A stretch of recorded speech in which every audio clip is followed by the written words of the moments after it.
Hey everyone, I'm Sudhava Yadav from MNIT Jaipur, India. I'm here at Cosmology from Home 2025 with my talk entitled Constraints on Mutated Hilltop Inflation Through Reheating, based on my research work entitled Reheating Constraints on Mutated Hilltop Inflation with the DY mention. So before diving into details of the presentation, I will be giving you the brief roadmap of the talk. So first, I have introduction of reheating, then reheating constraints on mutated health of inflation, and then my results and conclusions. So moving to the introduction. So the initial stage of our observable universe and its evolution are anchored by cosmic inflation and Big Bang nucleosynthesis. So the first finger that is cosmic inflation, it successfully creates the homogeneous, isotropic, and spatially flat universe. On the other hand, the BBN successfully produces all the light element with correct abundance values. These two phenomena happen at two widely separated energy scales, and there is no well-established physics to understand the fusion between the two. The process that could have occurred is the transfer of inflaton energy into the standard model phase, which can subsequently set the initial condition for Big Bang nucleosynthesis. The phase where this energy transfers from inflaton to radiation happens is called reheating. And this diagram here shows the evolution of inflaton field phi. The field starts near the flat top and slowly rolls down, ending the inflation at phi end, and after which it oscillates around the minimum, reheating the universe. So the reheating phase of universe is parameterized using three major parameters. First is reheating temperature, that is the temperature during the reheating phase, that is TRH. Then the duration for which the reheating phase lasts, that is NRH, and the then average equation of state parameter omega RH. Now, a lot of potentials have been studied in the literature, but still we lack a unique model which gives the best consistent results as per the recent and future data. So the Hilltop potential models are the potential candidates for the same. And Hilltop potential normally occurs near the like top of the flat potential, and it naturally arises from symmetry breaking in high energy physics, and is naturally flat near the top, meeting the key requirement for the slow roll inflation. They predict lower tensor to scalar ratio and spectral index, consistent with the CMB observations. So many variants of Hilltop inflation are present in the literature. One is mutated Hilltop inflation, where a hyperbolic function having infinite number of terms are added to the flat potential. So in this talk, I will be discussing the reheating dynamics of mutated Hilltop inflation. So the small field inflation has the form 1 minus phi by mu to the power p, and the mutated Hilltop potential has the form 1 minus sec hyperbolic phi by mu. And where m is the normalization term, and mu is the mass scale, and p is the power index.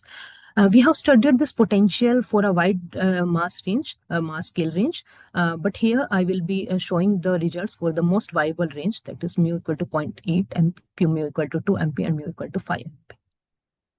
And this diagram here shows the potential versus phi by mu for mutated Hilltop inflation, and we can easily see the flat top. So we analyze the dynamics of inflation by considering the inflaton phi with potential V phi, and rolling slowly with slow roll parameters E. That is epsilon and neta. Epsilon is given by mp square by 2 v dash by v whole square, and neta mp square v double dash by v. So by putting the values of potential here, initially I'm just briefly going through the derivation or the equations which are helpful in deriving the results of results of mutated Hilltop inflation. So these are the two key slow roll parameters, and then the scalar spectral index ns for this potential that is standard form 1 minus 6 epsilon plus 2 neta. For this potential, it takes this form as mentioned in the equation number 5. After this, the remaining number of evolves subsequent to crossing of Hubble radius by k star until the end of inflation, that is n star, that has a standard form 1 by mp square in integration from phi n to phi star v by v dash d phi. And for this, for the mutated Hilltop potential, it takes the form as shown in equation number 6. And the other few parameters, that is tensor to scalar ratio and the Hubble radius h star for mutated Hilltop inflation has the form 7th and mentioned in equation number 7th. So now the reheating parameters. So these are the two key reheating parameters as already discussed: the reheating temperature and the duration of reheating. So these are the two key equations used in our work for deriving the results. So these equations relates the reheating parameters with the other inflationary parameters and the observable quantities. So first one is the relation of the reheating temperature with the various inflationary parameters and the observable parameters, and the second one is for duration of reheating. And after substituting all the derived values of various parameter for this potential, we have got the results, and here are the results for mutated hilltop inflation.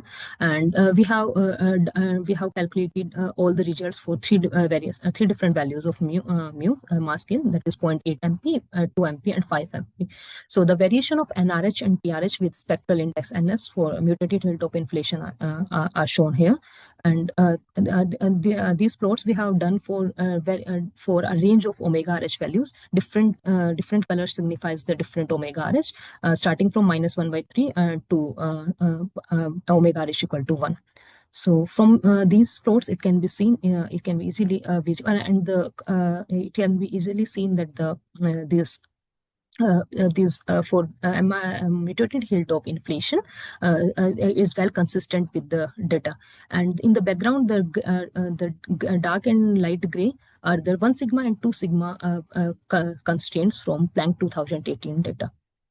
So after putting now from this figure, after putting TRH greater than and equal to 100 giga electron volt for weak scale dark matter production, we have got values of NS and R for this particular potential, mutated hilltop potential. So after putting the constant TRH equal to greater than and equal to 100 giga electron, here are the results for mutated hilltop inflation. From this, we can see this is the conclusive result of our work. So here, from this, we can see the background contours are Planck 2018 plus BK18 plus BO observational constraints, 1 sigma and 2 sigma limit. And the different colors shows the different omega RH range. And we have plotted for three different mass scales, that is 5 MP, 2 MP, and 0.8 MP. And from this figure, it can be seen that for mass scale ranging around 2 MP, this model is showing the best consistent results with the observational data. And the omega mu equal to 2 MP is showing the best consistency for the widest range of omega RH.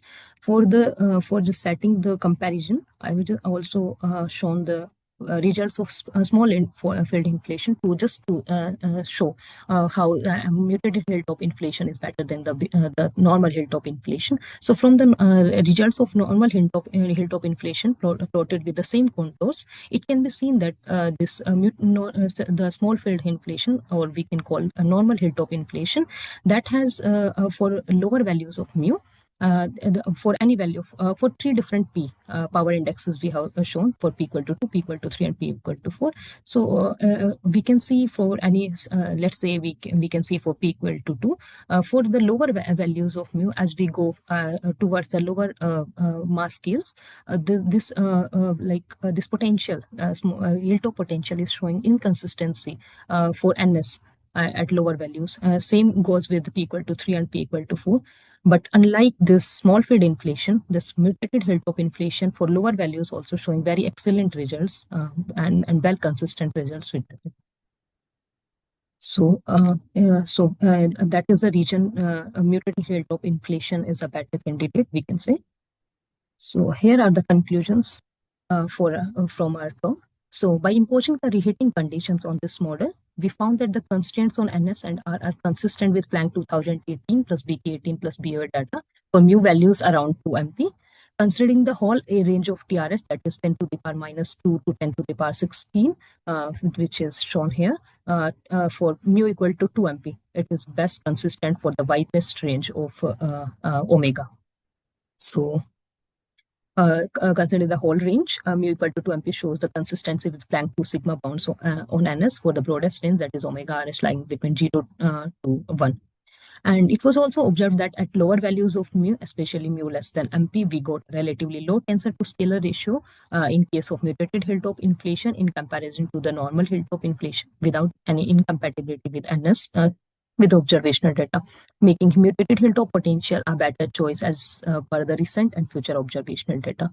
And we have also found that considering the reheating constraints, the average equation of state parameter omega RH plays a vital role in defining the compatible range of reheating parameters, which effectively narrows the model viable parameter space and significantly increases the model's accuracy. Thank you.